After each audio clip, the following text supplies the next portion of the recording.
जाते हैं। Who is going to read? मैं पढ़ देती हूँ। जी, एकदम। ठीक अच्छा, है। कल हमने कहाँ तक पढ़ा? कल हमने क्या समझा? कोई बताएगा मेरे को?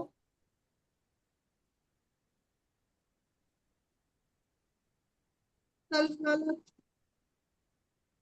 हमको हमारी बॉडी को प्रेम देना है, और प्रेम से हम अपनी बॉडी की सारी जो भी क्या बोलेंगे कि ऑर्गेन्स कमियां सारे। हैं।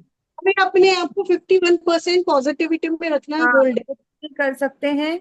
हाँ, और अपने को मतलब हायर फ्रीक्वेंस पे रखना है। 50-50 नहीं, कोशिश करनी है कि 60-70 रखें। तो यस, वेरी गुड। साथ में ये भी था कि हमको कभी भी कोई बीमारी के ऊपर बहुत विचार नहीं करना, उस पे एनर्जी नहीं देनी है हमको। डिस्कस नहीं जो भी करना। चीज पे एनर्जी देते हैं वो हमारे शरीर में बढ़कर आती है, सिर्फ अपने ही लिए नहीं। जब हम किसी और की बीमारी के बारे में भी बात करते हैं, किसी की अगर हम मदद करना चाहते हैं, तो हमको उनकी बीमारी पर फोकस नहीं करना चाहिए। हमको इस चीज पर ध्यान देना चाहिए कि वो एकदम ठीक हो गए हैं। कल्पना हमेशा ये करनी चाहिए कि वो एकदम ठीक हो गए हैं, उनसे अच्छे पॉजिटिव बातें करिए, उनके साथ जाके हंसी मजाक करिए। कभी भी कोई बीमारी से डरना नहीं है, उस पे ज्यादा नेगेटिव फीलिंग्स देनी नहीं है, और उस पे ज्यादा एनर्जी नहीं देनी है हमको। कल हमने ये सीखा। आज हम क्या समझने वाले हैं? प्रेम ही सुंदर बनाता है। यस, अब जिसको भी अपने आइडियल बॉडी वेट तक पहुंचना है, बहुत सुंदर बनना है, क्या राज है? चलिए समझते हैं हम लोग। प्रेम ही सुंदर बनाता है। Yes, please continue. जैसे जैसे आपके भीतर प्रेम बढ़ता है, सुंदरता भी बढ़ती है, क्योंकि प्रेम ही आत्मा का सौंदर्य है। सेंट ऑगस्टिन ऑफ हिप्पो, धर्मशास्त्री और धर्म गुरु।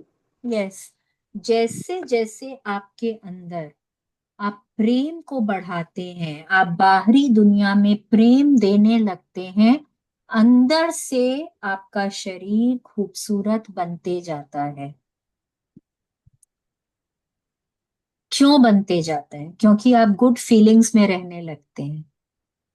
जब जब आप गुड फीलिंग्स में रहने लगते हैं, आपके, जैसे हमने क्या बात करी, आपका ब्लड प्रेशर रेगुलेट हो जाता है, आपकी सांसें नॉर्मल होने लग जाती हैं ठीक से, आपके हॉर्मोन्स रेगुलेट हो जाते हैं, आप दिल भली भांति धड़कता है। सब कुछ आपके शरीर में ना, हर काम जो है वो बहुत व्यवस्थित रूप से होने लग जाता है। जब सब कुछ अच्छी तरह से होने लग जाता है, आप खुश रहने लग जाते हैं, तो क्या होता है? चेहरा अपने आप स्मूथ हो जाता है। ठीक है। जब आप गुस्से में होते हैं, तनावग्रस्त होते हैं, क्या होता है? ये हो जाता है ना, फ्राउन हाँ, लाइंस आ जाते हैं। अच्छा, एक चीज समझिए, जब जब कोई बहुत खुश होता है, जनरली जिसकी प्रवृत्ति ऐसी होती है ना, वो हंसते रहता है, खुश रहता है, तो जब उसके चेहरे पे लाइंस आते हैं, उसको क्या बोलते हैं? लाफ लाइंस बोलते हैं।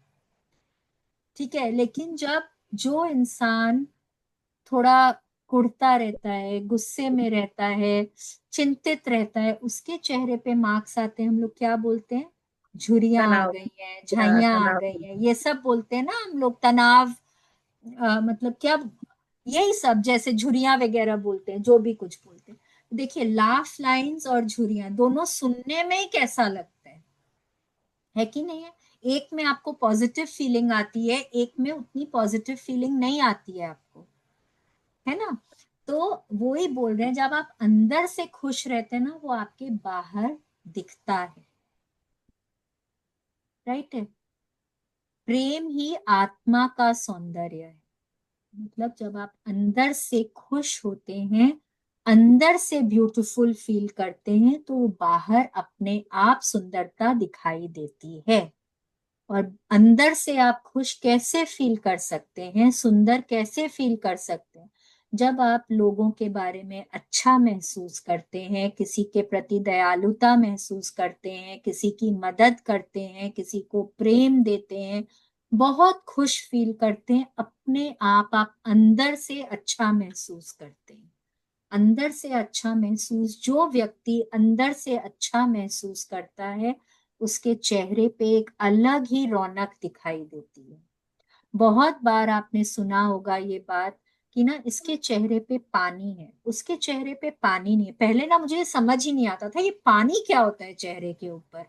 अब धीरे धीरे करके ना मुझे समझ आने लग गया कि एक ग्लो होता है। और आप चाहे जितना ही मेकअप कर लो, जब तक वो अंदर से ग्लो नहीं आता ना आपके चेहरे पे, वो सुंदरता आर्टिफिशियली दिखती है। ठीक है, अगर आपको वो नेचुरल सुंदरता चाहिए कोई भी उम्र में, ये अब अगर हम बोलेंगे ना अरे मैं 60 इयर्स की हो गई, 50 इयर्स की हो गई, अब कहाँ से सुंदरता, छोड़ो ना, अब क्या मतलब है सुंदरता का। नहीं, क्यों नहीं सुंदर दिखना है, और आर्टिफिशियल सुंदरता क्यों चाहिए। हम लोग को तो नेचुरली सुंदर बनना है कि जो देखे वो बोले वाह जी क्या बात है, आजकल तो आप बड़े छाए हुए हो, आजकल तो आपके चेहरे पे अलग ही रौनक है। अच्छा लगता है ना सुन के। तो वो कहाँ से आएगी, जब हम अंदर से अच्छा महसूस करेंगे। Let's continue. सारी सुंदरता प्रेम की शक्ति से ही उत्पन्न होती है। प्रेम आपको असीम सौंदर्य प्रदान कर सकता है, लेकिन समस्या यह है कि ज्यादातर लोग अपने शरीर में जितनी खूबियां देखते हैं, उससे ज्यादा दोष खोजते हैं। वे कृतज्ञ कम, आलोचनात्मक ज्यादा होते हैं। अपने शारीरिक दोष देखने और उन्हें लेकर दुखी होने से आप सुंदर नहीं होंगे, इससे तो दोषों और दुख में वृद्धि ही होगी। यस, कल हमने बात करी थी ना कि ज्यादातर लोग जब मिरर में देखते हैं अपने आप को, क्या ढूंढते हैं, क्या ढूंढते हैं, मेरे चेहरे पे झुर्रियां आ गई हैं, यहाँ एक पिंपल आ गया है, अरे मेरे हाथ में वो मस्सा हो गया है, यहाँ कुछ निकल आया, मेरे हिप्स बड़े दिख रहे हैं आज, यहाँ पे मेरी फ्लैब आ गया है। इस तरह की बातें हम मिरर में देखना और यही सब बोलना, उससे क्या होता है, हम और उसी चीजों को अट्रैक्ट करते हैं, क्योंकि जिस चीज पे भी फोकस करते हैं वो ही हमारी जिंदगी में बढ़कर आता है। अगर हम अपने शरीर में प्रेम ही नहीं दे रहे हैं तो वो शरीर सुंदर लगेगा कैसे। जो भी चीज में आप प्रेम नहीं देंगे वो कभी भी आपको अच्छी लग सकती है, नहीं लग सकती है। जब आप अपने शरीर के लिए नेगेटिविटी देख रहे हैं, मतलब बुराइयां ढूंढ रहे हैं उसमें, उसमें कुछ ना कुछ खामियां निकालते जा रहे हैं, तो वो शरीर आपको क्यों सुंदर दिखेगा।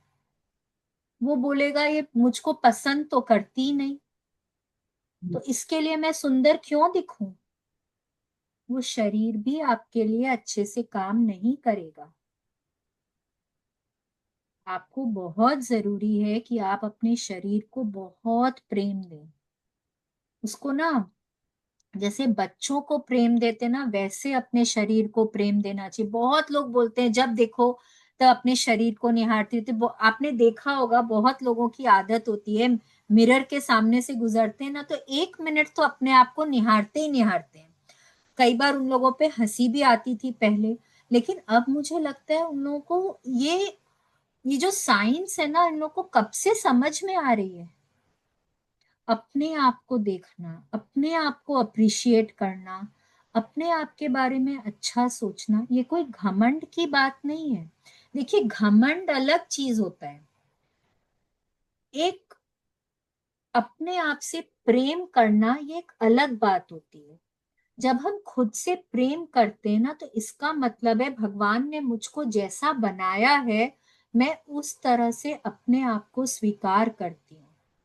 एंड वो बहुत जरूरी है। अगर मैं अपने आप में खामियां ढूंढती हूँ ना, अपना ही तिरस्कार करती हूँ, अपने लिए ही बुरा सोचती हूँ, तो वो मैं और उन्हीं चीजों को अपनी जिंदगी में इनवाइट करती हूँ, वो और बढ़ती है मेरी जिंदगी में। ठीक है, लेट्स कंटिन्यू। आज की दुनिया में सुंदरता का बाजार बहुत फैला हुआ है, लेकिन लोग इस बात को नजरअंदाज कर देते हैं कि उन पर हर पल असीमित सौंदर्य की बारिश हो रही है। इसे पाने के लिए आपको सिर्फ प्रेम देना होता है। आप जितने ज्यादा खुश रहेंगे, उतने ही ज्यादा सुंदर होंगे। झुर्रियां मिट जाएंगी, त्वचा चुस्त होकर चमकने लगेगी, बाल घने और मजबूत हो जाएंगे, आंखों की चमक लौट आएगी और लावण्य आ जाएगा। प्रेम सौंदर्य को बढ़ाता है। इसका सबसे बड़ा प्रमाण आपको यह दिखेगा कि आप जहां भी जाएंगे, लोग आपकी ओर खींचे चले आएंगे। यस, देखिए कितनी अच्छी बात और कितना प्रैक्टिकल बात बोल रही है कि आज दुनिया में सुंदरता का बाजार बहुत फैला हुआ है। हर मोड़, हर एरिया में ना एक, मतलब ब्यूटी सलोन्स तो मेरे को लगता है हर रोज नए नए खुलते हैं। आजकल कितना आपको दुबला करने के लिए कितने सारे सेंटर्स खुल गए हैं, कितने सारे स्पास खुल गए हैं। मार्केट में कितने ब्रांड्स आ गए हैं, कॉस्मेटिक्स के, ब्यूटी प्रोडक्ट्स के, शैम्पूस के, सोप्स के, कितने सारे ब्रांड्स आ गए हैं। आप सब कुछ तो ट्राई नहीं कर सकते। जितनी बार टीवी पे खोलेंगे ना, हर ब्रांड अपने आप को बेस्ट बताता है। ठीक है, लेकिन कुछ दिन पहले मैंने कोई इंटरव्यू किसी का सुना था, आई डोंट रिमेम्बर कौन थे, उन्होंने बोला कि मतलब ना ये सब कुछ नहीं होता है। अगर होता ना तो आज के दिन हर कोई बहुत सुंदर होता, हर किसी का रंग बहुत फेयर होता, हर किसी के बाल एकदम घने लंबे स्ट्रेट होते। लेकिन वैसा नहीं होता है। कलर भगवान ने हमको दिया है, हमारे बाल घुंघराले हैं कि सीधे हैं वो भगवान ने हमको दिया है। हर कुछ भगवान ने एकदम सिमिलर नहीं बनाई है। आज मैं अलग हूँ, कविता जी अलग है, शकुंतला आंटी अलग है, सारिका जी अलग है, पिनाली जी अलग है, हम लोग सब अलग अलग हैं। और ये एक मार्केट है जो, मतलब हम लोग इतने कॉन्शियस हो गए ना, इतने ज्यादा कॉन्शियस हो गए क्योंकि, और ये जो प्रोडक्ट्स हैं, ये जो एडवर्टीजमेंट्स हैं, ये क्या करते हैं, ये हमको अपने बारे में नेगेटिव फील कराते हैं। ओ मेरा स्किन डार्क है, मेरे को ऐसा नहीं होना चाहिए, मेरे को तो गोरा होना चाहिए। क्या हो रहा है, आप अपने स्किन के बारे में नेगेटिव सोच रहे हैं। मेरे बाल पतले, अरे भाई मेरे बाल सीधे हैं, बहुत सुंदर हैं, पतले हैं, घने हैं, जैसे भी मेरे बाल हैं, मैं बचपन से ऐसी ही हूँ, I am happy with it. But नहीं, वो एडवर्टीजमेंट देख देख के मैं मेरे बालों को कभी कर्ल करने का सोचती हूँ, कभी ये प्रोडक्ट यूज करो, कभी ये प्रोडक्ट यूज। क्या हो रहा है, मैं अपने ही शरीर के लिए नेगेटिव होती जा रही हूँ। मुझको दुबला होना है, मतलब बॉडी शेमिंग क्यों करनी है, बॉडी शेमिंग। आज मैं 50-60 years की हूँ, I have given birth to a child, maybe 2-3 kids। मेरी बॉडी जो है एक अलग तरीके से काम करती है, उससे क्या फर्क पड़ता है। अगर मैं एनर्जेटिक हूँ, मैं अपना सारा काम खुद कर पा रही हूँ, तो क्या फर्क पड़ता है अगर मेरा वजन 70 किलो है या 50 किलो है, क्या फर्क पड़ता है। बट हमको बोला जाता है आजकल, ओ जिससे भी मिलो, तुम तो मोटी हो गई हो ना, तुम्हारे तो देखो चेहरे पे, जैसे कल सारिका जी ने बताया हम लोगों को कि कोई उनको कॉन्शियस बना दिया कि उनके चेहरे पे झुर्रियां थी, नहीं, ऐसा ही झाइयां हैं। कुछ थी। हाँ, जो भी झाइयां। झाइयां, हाँ मेरे को, आई एम सॉरी, मेरे को दोनों में फर्क इतना भी नहीं समझ में आता है। But what ever it is, तो मतलब लोग हमको कॉन्शियस कर देते हैं, हम अपने शरीर के प्रति अच्छा भला सोच रहे हैं, लोग कॉन्शियस कर देते हैं। और फिर क्या होता है, हम अपने शरीर के बारे में, अपने लुक्स के बारे में नेगेटिव सोचने लग जाते हैं। करना क्या है, जब हम बहुत प्रेम देते हैं ना हर चीज में, जरूरी नहीं है सिर्फ बॉडी के लिए, जब आप हर चीज में प्रेम देने लग जाते हैं तो ऑटोमेटिकली क्या होता है, आप खुश रहने लग जाते हैं। जब आप खुश रहने लग जाते हैं, अच्छा महसूस करने लग जाते हैं, ऑटोमेटिकली आपके चेहरे पे ग्लो आ जाता है। उससे फर्क नहीं पड़ता कि आप थोड़े सांवले हैं कि गोरे हैं, फर्क क्या चीज से पड़ता है, आपके चेहरे पे ग्लो होना चाहिए, आपकी आंखों में वो चमक होनी चाहिए, आपको हर चीज में सुंदरता दिखनी चाहिए, हर इंसान में अच्छाई दिखनी चाहिए। आप ऑटोमेटिकली एक बहुत सुंदर इंसान बन जाते हैं। मेरे तो क्या प्रेम। नी चैलेंज आया। नी चैलेंज आया। मैं बहुत खुश हूँ वैसे तो। बॉडी को लेके मेरे को वेट का कोई इशू नहीं था। पर जब डॉक्टर को दिखाया तो डॉक्टर ने कहा बिल्कुल ओके है आपके नीज, बस वेट को कम कर लो। तो मैंने हाँ, आपसे ये ना, पूछा। ये देखिए, ये कल मैंने किसी और से भी सुना, हमारे यहाँ कोई आया था, उन्होंने बोला जैसे जैसे, एक्चुअली देखिए, जैसे जैसे हमारी उम्र बढ़ती है ना, तो क्या हाँ, होता है कि हम कहीं ना कहीं पहले जैसा वजन नहीं रह जाता है, हमारा हमारा वजन बढ़ जाता है। अब वो पाँव है हमारे, वो ही तो पूरा वजन हमारा उठाते हैं ना। तो उस कारण से अगर आप अपने आप को फिट रखते हैं, तब फिर एवरीथिंग इज गुड। ठीक है, बट अगर हम फिट नहीं हैं, अगर हम अपने, जैसे कि हमने बोला, जब हम खाने के प्रति, पानी के प्रति, जब हम ग्रैटिट्यूड नहीं करते हैं, जब हम अपने शरीर के बारे में नेगेटिव सोचते हैं, तो वो सारा कुछ क्या काम करता है हमारे शरीर में, एक नेगेटिव तरीके से काम करता है। ठीक है ना। तो आप डॉक्टर्स के पास जाएंगे, डॉक्टर्स आपको कुछ बोलेंगे, आप कोई कंसल्टेंट के पास जाएंगे, ब्यूटी कंसल्टेंट के पास, वो आपको दुनिया भर की दवाइयां दे देंगे, आपको प्रोडक्ट्स दे देंगे।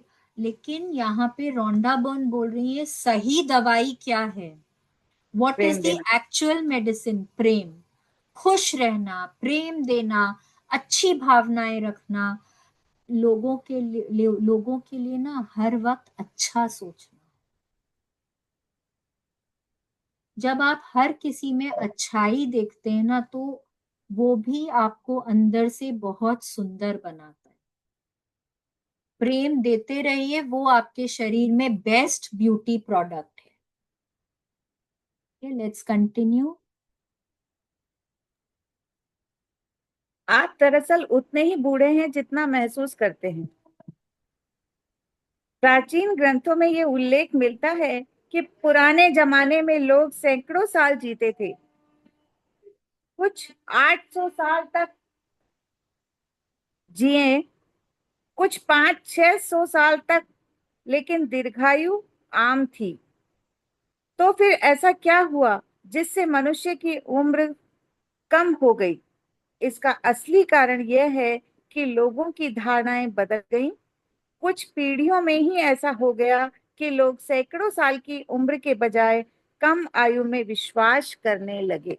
यस, अभी जब कविता जी ये पढ़ रही थी ना, तो मेरे को एक मतलब, हम लोग एक रामायण का पाठ करते हैं, वो 108 वाला, उसमें लास्ट लाइन में 11,000 वर्ष पर्यंत, मतलब राम जी ने 11,000 वर्ष तक राज किया। अगर आज मैं सोचूं 11,000 वर्ष तक वो जिए कैसे होंगे, लेकिन उस समय लोगों की आयु थी उस तरह की।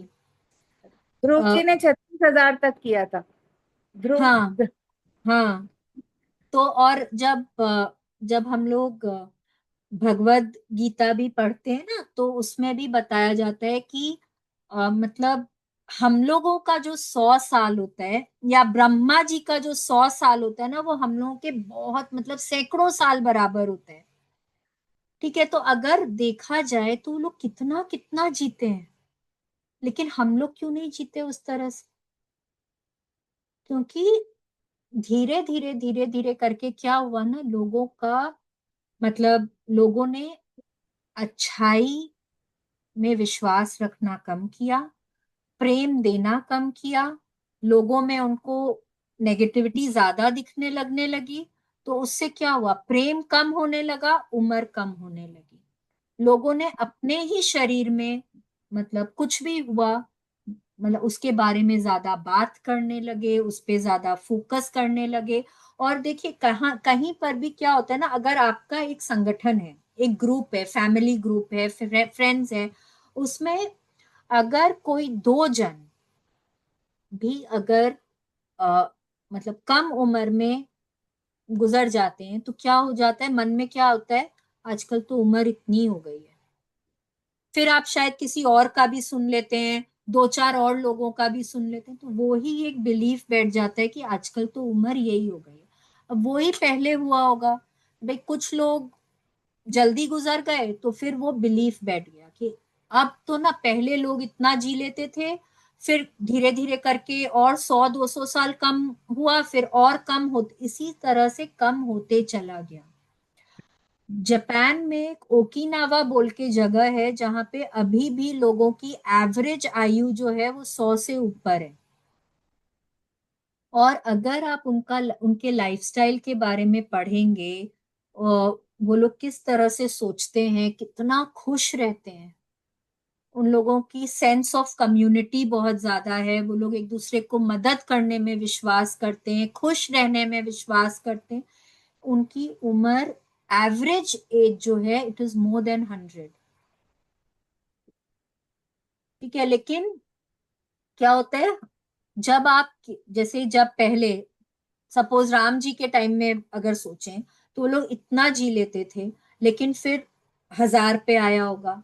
फिर हो सकता है कुछ लोग जल्दी गुजर गए, तो एक बिलीफ बैठ गया, अरे अब तो 100 साल कम की हम लोगों की एवरेज आयु हो गई है। फिर वो धीरे धीरे, अब पहले 100 की हुई, फिर 90 की हुई, अब 80 की हो गई। ये कैसे होता है? ये सिर्फ समटाइम्स यहां से हम लोग भी होता तो है। बोलते हैं, समटाइम्स तो हम लोग की भी सोच आ जाती है ना, बस 60-70 तक जिम्मेदारी पूरी कर ले, बस बहुत एज है, बस हाँ, इतना। तो जब हम लोग, वही हम ना, लोग की इन्फॉर्मेशन गलत हो गई ना। वही तो बोल रहे हैं ना, ये हम लोग के लिमिटिंग बिलीफ्स हो जाते हैं। मतलब ये एक न्यूज बन जाती है, जब कोई बड़ी उम्र का व्यक्ति, अगर 85-90 इयर्स के कोई व्यक्ति अगर अपना बिजनेस चालू करते हैं, तो वो एक न्यूज बन जाती है। क्यों? क्योंकि हम उम्मीद ही नहीं करते हैं कि उस उम्र में आके कोई कुछ कर सकता है। हम लोगों की क्या बिलीफ, क्या धारणा हो गई है कि बस 80 के बाद तो आदमी बेड रिडन हो जाता है, वो बस लेटे रहेंगे, वो घर में बैठे रहेंगे, उन लोगों से कुछ होगा नहीं, ये हम लोगों का एक बिलीफ बन जाता है। लेकिन क्यों हम लोग ऐसा बिलीफ बनने देते हैं? हम अपने ही शरीर को सीमित कर देते हैं। जब हम ये सोचते रहते हैं ना, हमारे सेल्स उसी तरह से काम करने लग जाते हैं, उसमें वो बिलीफ बैठ जाते हैं सेल्स में, मेरे को तो इस उम्र तक ही काम करना है, उसके बाद तो मेरे को बैठ जाना है,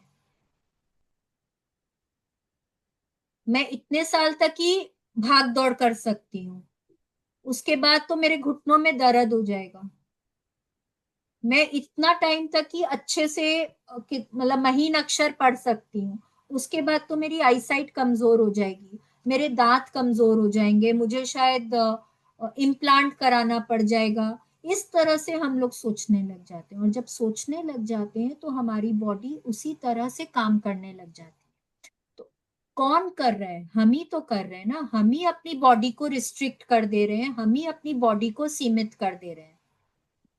हम उसको वो इंस्ट्रक्शन दे रहे हैं कि बस अब इतना ही दिनों तक तुमको काम करना है, उसके बाद एवरीथिंग इज, मतलब हमको बाहर से कुछ ना कुछ स्टिमुलेशन की जरूरत पड़ेगी। ये बिलीव्स हम मनी के लिए भी रखते हैं। कई लोग सोचते हैं ना, ये पैसा बुढ़ापे में काम आएगा, मतलब बुढ़ापा, यू आर लुकिंग फॉर बुढ़ापा, आप बुढ़ापा मांग रहे हो, नहीं यूनिवर्स से नहीं, कह इट रहे इज हो नॉट, बुढ़ापा। It is not looking for बुढ़ापा। What are they looking for? They are looking for bad times. Time में बुरा बीमारी में बुढ़ापे में काम आएगा, हाँ, जब मतलब मतलब कोई नहीं कर कोई कोई पाएगा। बुरे वक्त में काम आएगा, बीमारी में ये काम लाइन, आएगा। एक ये लाइन ने रिलेशंस भी खत्म कर दिए, इस लाइन में आपका हेल्थ भी खत्म कर दी, इस लाइन ने आपका मतलब लाइक आपको एज से पहले डाउन कर दिया, एक ही लाइन ने सब कुछ डाउन कर दिया। पर रिलेशन इसलिए खत्म कि बुढ़ापे में आप जोड़ रहे हो, मतलब आपके रिश्तेदार, आपके बच्चे आपके लिए कुछ नहीं करेंगे, मतलब नेगेटिव हो गया ना वो चीज, पैटर्न।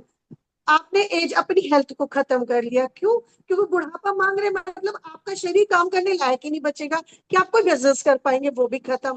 फिर पैसा, पैसे को पॉजिटिविटी नहीं दी कि हम ये नहीं कि इसको हम अच्छे काम में लगाएंगे, आगे दान करेंगे, नहीं, अपनी बीमारी में लगाएंगे, मतलब बीमारी भी मांग ली के लिए। नहीं, ये ना एक बार मेरे को याद है कि एक बार अश्विन मैम ने बताया था कि बहुत लोगों की आदत होती है कि पैसा हमारे बुरे वक्त में, हम किस लिए जोड़ रहे हैं पैसा, पैसा हमारे बुरे बुरे वक्त में काम आएगा। अब बुरा वक्त तो कुछ भी हो सकता है, लेकिन आप अफर्म क्या कर रहे हैं वहां पे कि मेरा बुरा वक्त आएगा। आप वहां पे ये अफर्म कर दे रहे हैं, तो वो आपको नहीं करना है। लेकिन हम लोग ना कई बार ये रियलाइज नहीं करते हैं कि हमारे जो शब्द हैं वो कितने नेगेटिव हैं, उसको हम समझ नहीं पाते हैं। और इसीलिए क्या होता है कि हमारा मतलब एवरीथिंग हम खुद ही इनवाइट करते हैं। और बहुत बार हम बोलते हैं अरे इसको मैंने कैसे इनवाइट किया है, वो रियलाइज नहीं करते। हम हमारा जब बुरा वक्त आएगा तब हम इसको यूज करेंगे, इसको बाद के लिए बचा के रखो, पता नहीं कब जरूरत पड़ जाए। ये सब बातें जो हम बोलते हैं ना, ये हम इनवाइट करते हैं।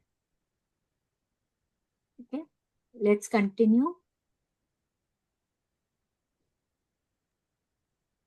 इंसान की उम्र कम होती है, यह धारणा हमें विरासत में मिली है। पैदा होने के बाद हम कितने समय तक जी सकते हैं, यह धारणा हमारे दिलो दिमाग पर अंकित कर दी गई है। हम बचपन से ही अपने शरीर की प्रोग्रामिंग कर लेते हैं कि हम सिर्फ इतने साल जीवित रहेंगे। जैसा कि हम देख चुके हैं, हमारा शरीर हमारे निर्देश को मानता है और इसी प्रोग्रामिंग के अनुरूप बूढ़ा होता है। इस यहाँ पे ना एक एग्जाम्पल याद आया मेरे को। अभी मैं कुछ दिन पहले किसी से मिली थी और उन्होंने बताया कि उनके पापा और उनके पापा के भाई लोग जो भी थे, मतलब वो लोग सब ऑलमोस्ट सिमिलर एज में उनका स्वर्गवास हुआ था। तो और फिर उन्होंने बताया कि हम उनके कजिन्स जो थे उनका भी उसी हिसाब से ही, मतलब ऑलमोस्ट सिमिलर एज, जो उनके पापा लोग का एज था उसी एज में ही उनके कजिन्स की भी डेथ हुई थी। तो उन्होंने मेरे को बोला कि देख लो अब हम लोग भी, मतलब इसी एज तक में वी विल ऑल्सो गो, हम लोग भी इसी एज में आके ही हम लोग भी चले जाएं। तो चिंता क्यों करना है, घबराना क्यों। बट वहां उन्होंने क्या रियलाइज नहीं किया कि उन्होंने अपने एज को, अपनी उम्र को बांध दिया है, उन्होंने एक सीमित कर दिया है कि मैं तो सिर्फ इतने ही साल तक जिंदा रहूंगी। ठीक है, अब ये उनको मिला कहाँ से, उन्होंने अपने बड़ों को देखा, मे बी उन्होंने अपने पापा लोगों को देखा, हो सकता है अपने दादा लोगों को भी देखा हो। तो उससे क्या हुआ, ये उनका बिलीफ बैठ गया कि हमारे परिवार के लोग तो बस इतने ही दिन जिंदा रह सकते हैं, इतने ही वर्षों तक जिंदा रह सकते हैं। तो उन्होंने अपनी उम्र पे एक पाबंदी लगा दी, एक बांध दिया उसको। वो हमको नहीं करना है। लेकिन बचपन से हम देखते जाते हैं, इस उम्र तक ही ना लोग रहते हैं। बचपन से ये हमारे मन में बैठ जाता है और हमारे माइंड की प्रोग्रामिंग हो जाती है। अब प्रोग्रामिंग मतलब बिलीफ बैठ जाता है और उसी हिसाब से हमारे बॉडी के सेल्स, ऑर्गन सब काम करने लग जाते हैं उसी तरह से, क्योंकि मतलब हर एक सेल में वो बिलीफ बैठ जाता है और वो हर सेल आपका उसी हिसाब से काम करने लग जाता है। उसी हिसाब से आपका शरीर बूढ़ा होता है, आपके शरीर में जो भी कुछ चैलेंजेस आते हैं वो सब उसी हिसाब से ही आने लग जाते हैं। ठीक है, लेट्स कंटिन्यू। जीव विज्ञान में अब तक ऐसी कोई खोज नहीं हुई है जिससे यह संकेत मिले कि मृत्यु अनिवार्य है। इससे मुझे लगता है कि यह कतई अनिवार्य नहीं है और कुछ समय बाद जीव वैज्ञानिक यह पता लगा लेंगे कि हमारी इस समस्या का कारण क्या है। रिचर्ड फेनमन, नोबेल पुरस्कार विजेता, क्वांटम भौतिक शास्त्री। यस, अब जैसे अभी देखिए अपने लोगों ने क्या बात किया, कविता जी ने बोला ध्रुव महाराज जी के टाइम पे 36,000 ईयर्स तक वो उन्होंने राज किया था। मैं बोल रही हूँ रामचंद्र जी के टाइम में उन्होंने 11,000 वर्ष तक तो राज ही किया था, उतना तो मुझको पता है। उसके बाद तो वैकुंठ सिधार गए थे। अब जो भी है, अब आज हम लोग जब सुनते हैं हम लोग को कितना आश्चर्य होता है इस चीज में। कोई 11,000 साल, मैं तो 1,000 साल का भी सोच के कैसे, इतना टाइम कोई कैसे जीवन जीवित रह सकता है। लेकिन 11,000 और 36,000 में भी फर्क है। इसका मतलब क्या है कि हो सकता है कि कोई लोग ऐसे भी रहे हो जो कभी मरते नहीं हो। जैसे कि एक वो है ना कि कुछ लोग, देर आर, मतलब कुछ लोग हैं सात दुनिया में। चिरंजीवी, हाँ, सात 8 लोग चिरंजीवी। हैं। आठ अश्वत्थ, हाँ, 8 जन हैं। 8 8 है जन कि हैं। जैसे 9 है, मेरे को 9 अश्वत्थामा, पता है। विभीषण 8 जी, हैं सर। विभीषण जी है, नहीं, हनुमान जी हैं। हनुमान जी, और अश्वत्थामा। अश्वत्थामा। अश्वत्थामा, उनके यस। नाम नहीं तो पता है। यस, तो जो भी है ये लोग है ना, तो इन लोगों की मृत्यु नहीं हुई है। अपने अपने शास्त्रों के हिसाब से इनकी मृत्यु नहीं हुई है। इसका मतलब क्या हुआ कि डेथ इज नॉट इनएविटेबल, मृत्यु अनिवार्य नहीं है। हम लोगों को पता नहीं है कि ये क्यों होता है। तो यहाँ पे रिचर्ड फेनमैन क्या बोल रहे हैं कि शायद बायोलॉजी कुछ टाइम में पता लगा ले कि क्या कारण है कि मृत्यु होती है और हम इसको कैसे टाल सकते हैं। जब हमारे शास्त्रों में है कि कुछ लोग ऐसे हैं जो जी रहे हैं, हजारों वर्षों से जी रहे हैं, इसका मतलब है उनकी मृत्यु नहीं हुई है। मृत्यु अनिवार्य नहीं है। मृत्यु अनिवार्य नहीं है तो जब वो जी सकते हैं तो हम लोग भी जी सकते हैं, है कि नहीं है।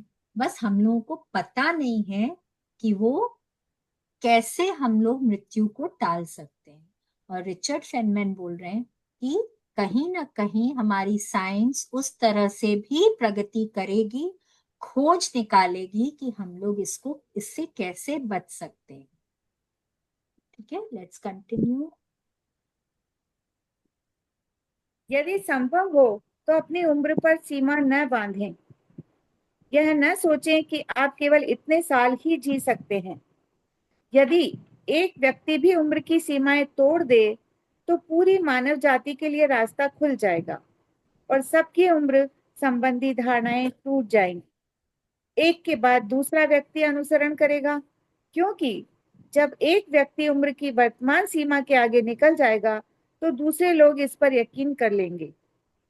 तब उन्हें इस बात का एहसास होगा कि वे भी ऐसा कर सकते हैं और वे ऐसा कर भी लेंगे। यस, बहुत बार, एटलीस्ट मैंने तो कई बार सुना है कि ना लोग बोलते हैं अरे 70-75 साल जी लिए, 80 साल जी लिए, उसके आगे का जीवन तो बोनस है। बहुत बार ऐसा सुनने में आता है। लेकिन सपोज कि, मतलब आपने सुना कि 4-5 लोग ना 120 साल तक भी जी लिए, आपने सुन लिया ऐसा लोग, तो अब आपको क्या लग रहा है कि ऐसा हो सकता है। आप, अगर आप 5-6-7 लोगों के बारे में फटाफट सुन लेंगे, जल्दी जल्दी सुन लेंगे कि उसकी भी मृत्यु ना 130 वर्ष में हुई है, वो भी शायद 132 साल, कोई और भी उसी तरह से, तो क्या होगा, विश्वास होने लग जाएगा ना कि उम्र इतनी लंबी भी हो सकती है। जब आप उस पे विश्वास करने लग जाएंगे तो आपने क्या किया, पहले की आपका की जो धारणाएं हैं, जो आपका बिलीफ है, कि 70, 75, 80 साल के बाद तो जीवन बोनस है। तो वो क्या हुआ, वो बिलीफ को हमने कहीं ना कहीं काट दिया है। हमने एक नया बिलीफ बैठाया कि भाई हाँ, उम्र लंबी भी हो सकती है, 120, 130 की उम्र तक भी हम जी सकते हैं। अब क्या हो रहा है, आप अपने सेल्स को बोल रहे हैं कि yes, it is possible, I can live. अब क्या हो रहा है, आपके सेल्स उस तरह से काम करने लग जाते हैं। अब जब लोगों को ये विश्वास होने लग जाता है, उनके सेल्स उस तरह से काम करने लग जाते हैं, उनकी उम्र बढ़ जाती है। जब और लोगों की उम्र बढ़ेगी तो और जनों को विश्वास होने लगेगा, और लोगों को विश्वास होने लगेगा तो एक पूरे जनरेशन की उम्र जो है वो बढ़ने लग जाएगी। और ऐसे कर करके फिर वापस से क्या होगा, लाइफ स्पैन बढ़ जाएगा। ठीक है, लेट्स कंटिन्यू।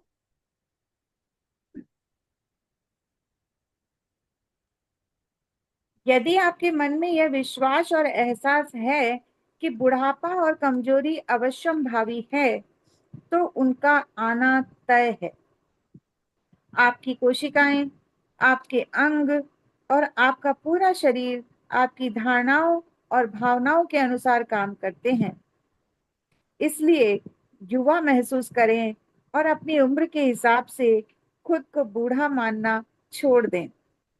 बुढ़ापे की धारणा आपको समाज ने दी है और आपने इसी के अनुरूप अपने शरीर की प्रोग्रामिंग कर ली है, जिस पर चलना आपके शरीर की मजबूरी है। आप जब चाहें अपनी धारणा बदलकर शरीर की प्रोग्रामिंग को बदल सकते हैं।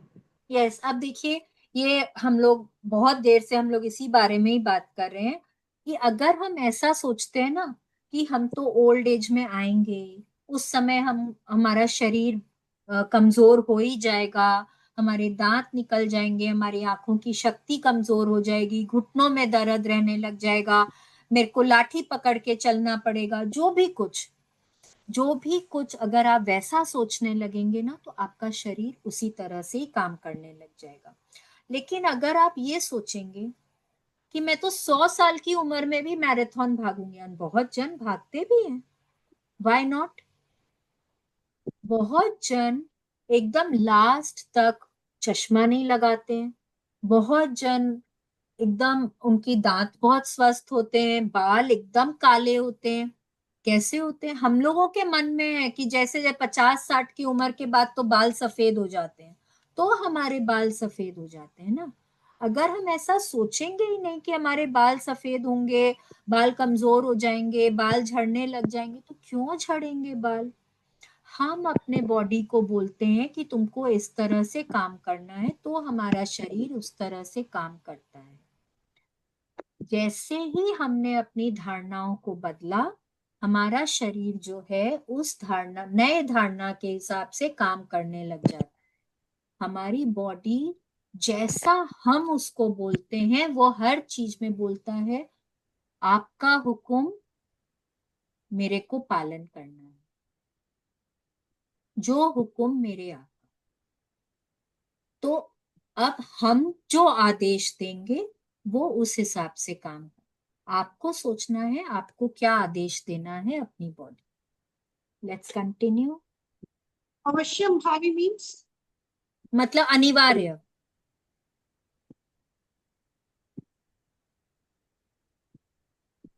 यस, प्लीज आप कंटिन्यू। अपनी आप अपनी धारणा कैसे बदलें? प्रेम देकर। सीमा, बुढ़ापे या रोग जैसी नकारात्मक धारणाएं प्रेम से उत्पन्न नहीं होती, इसलिए उन्हें बदल लें। जब आप प्रेम देते हैं और अच्छा महसूस करते हैं तो हर नकारात्मक चीज खत्म हो जाती है, जिसमें आपको नुकसान पहुंचाने वाली नकारात्मक धारणाएं भी शामिल हैं। तो नुकसान पहुंचाने वाली नकारात्मक धारणाएं क्या होती हैं, लिमिटिंग बिलीव्स, जो आपको कैद करके रखती हैं, जो आपको सीमाबद्ध करके रखती हैं, जो आपको ऊंचा नहीं उठने देती हैं, वो होती हैं नकारात्मक धारणाएं। ठीक है, अब आप उनको कैसे बदलेंगे। अभी तक वो जो आपके लिमिटिंग बिलीव्स हैं वो आपके पास कैसे आए हैं।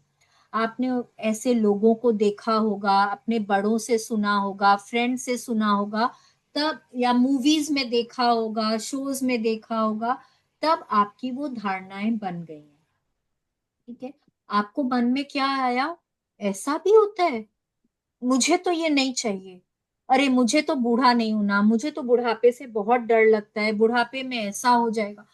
डर, चिंता, ये सब तो प्रेम की भावनाएं नहीं है। जहां आप प्रेम नहीं देते हैं वहां इस तरह की चीजें होती हैं। आपको क्या करना है, प्रेम देना है। मैं तो बहुत हेल्दी हूं, मेरे तो ऑर्गन्स एकदम परफेक्टली काम करते हैं, मैं तो 100 साल की उम्र में भी भागते दौड़ते रहने वाली हूँ। आपको हमेशा इस तरह से बोलना है। जितना आप वहां पे अच्छा सोचेंगे, आप वहां पे खुश रहेंगे ना, आप अपने लाइफ में, अपने शरीर में उसी तरह से पॉजिटिविटी को अट्रैक्ट करेंगे। आपको धारणाएं बदलनी है तो आपको आपके लिए, आपको आपके लिए पॉजिटिव एफर्मेशंस बनाने होंगे जिस पर आपको विश्वास करना होगा। वो विश्वास कैसे बैठेगा, बार बार जब आप उसको दोहराएंगे, बार बार उसके बारे में अच्छा सोचेंगे कि वाह। अब जैसे कविता जी ने पूछा कि क्या एफर्मेशन करके मैं मेरे आइडियल वेट तक पहुंच सकती हूँ। अब आइडियल वेट तक पहुंचना है तो आप क्या बोल रहे हैं, मैं पहुंच चुकी हूं उस वेट तक, ये एफर्मेशन है ना। तो उसमें आपको बहुत अच्छी भावना देनी होगी, तब आपका बिलीफ होगा क्या कि मैं पहुंच चुकी हूं यहाँ पे, वाह मेरा वजन 65 किलो का हो गया है, मैं इतनी सुंदर लग रही हूँ, मेरे पाँव मेरा वजन कितने अच्छे से उठा पा रहे हैं। आप जब इस तरह से बोलते हैं तो आप वहां पे प्रेम दे रहे हैं। जब आप वहां पे प्रेम दे रहे हैं तो आप ऐसी चीजों को ही अपने लाइफ में अट्रैक्ट करते हैं। ठीक है, लेट्स कंटिन्यू।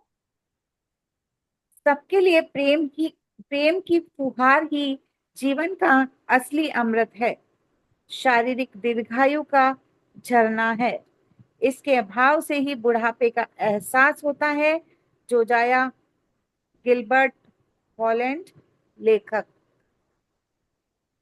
देखिए, अमृत क्या बोल रहे हैं, अमृत क्या है, जब आप प्रेम देते हैं, हर चीज में प्रेम देते हैं, हर चीज में खुशी महसूस करते हैं, वो आपके जीवन में अमृत की तरह से काम करता है। आपको दीर्घायु बनाता है, आपके लाइफ स्पैन को इंक्रीज करता है, और आपको मतलब आपके बॉडी से ना हर तरह की इलनेस को, डिजीज को, बीमारी को भी दूर करता है।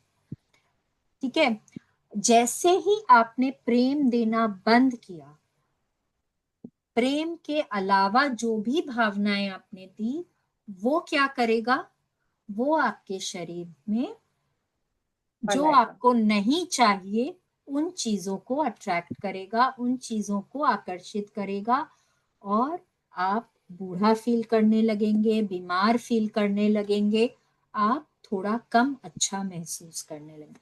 अच्छा महसूस करना है, खुश महसूस करना है, बीमारी रहित रहना है, प्रेम देना है, सिर्फ और सिर्फ प्रेम देना है, उससे हम ये सब पा सकते हैं।